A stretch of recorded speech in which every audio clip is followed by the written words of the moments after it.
Les phases de la respiration. La respiration est le processus le plus essentiel pour l'organisme humain. Bien que nous n'en soyons pas toujours conscients, elle passe par différentes phases. Les connaissez-vous? Dans cet espace, nous les expliquons en détail. La respiration est un processus physiologique essentiel dont nous ne sommes souvent même pas conscients. Pourtant, sans elle, la vie ne serait pas possible. Nous vous expliquons ici ce qu'est la respiration et quelles sont ses phases. Qu'est-ce que la respiration? La respiration est un processus physiologique inhérent aux êtres vivants. Grâce à elle, nous échangeons des gaz avec l'environnement. L'oxygène, une substance nécessaire au bon fonctionnement de toutes les cellules du corps, est introduit dans l'organisme. L'oxygène est échangé contre du dioxyde de carbone. Ce gaz est le résultat des processus métaboliques qui ont lieu dans le corps.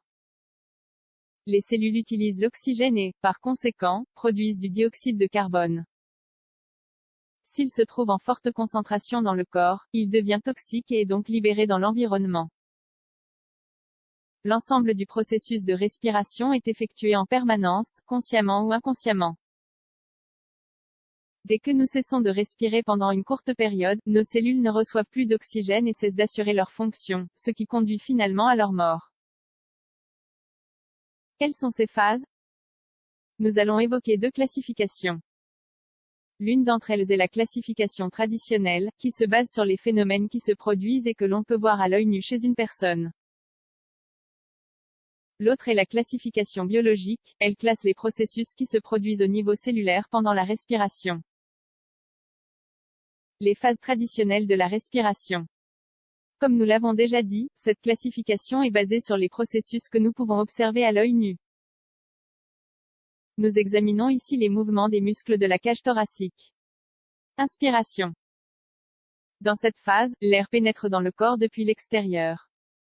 Il entre par le nez et la bouche, traverse le larynx et pénètre dans les bronches.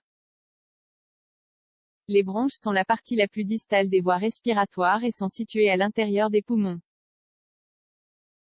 Dans cette phase, les muscles du thorax sont sollicités. C'est la phase active. Lorsque ces muscles se distendent, la cage thoracique s'agrandit, ce qui permet d'élargir les poumons. Le diaphragme descend. La pression dans les poumons devient plus faible qu'à l'extérieur, et l'air extérieur pénètre sans problème.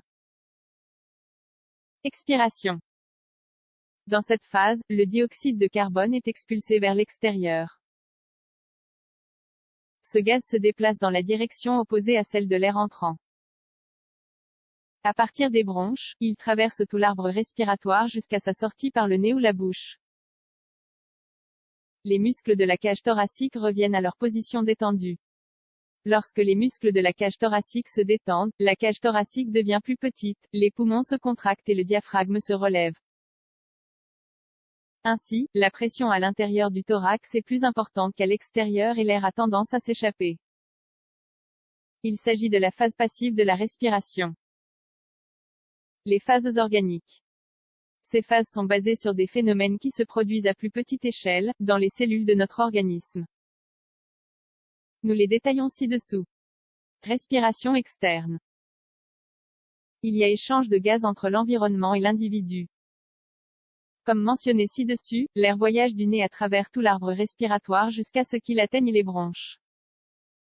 Les bronches pulmonaires se terminent par une structure appelée alvéole.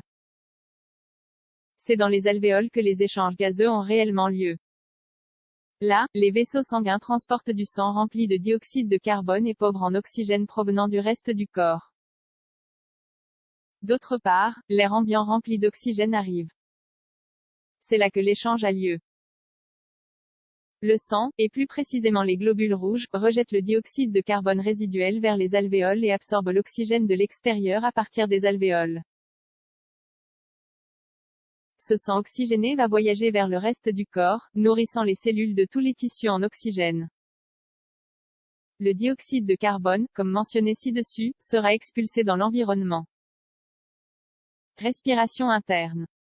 Il s'agit de l'échange de gaz entre les globules rouges et les cellules. Le sang provenant des poumons, riche en oxygène, apporte de l'oxygène aux cellules grâce à la différence de concentration de ce gaz. Il en va de même pour le dioxyde de carbone. Les cellules, qui ont produit du dioxyde de carbone par leur métabolisme, sont très riches en dioxyde de carbone.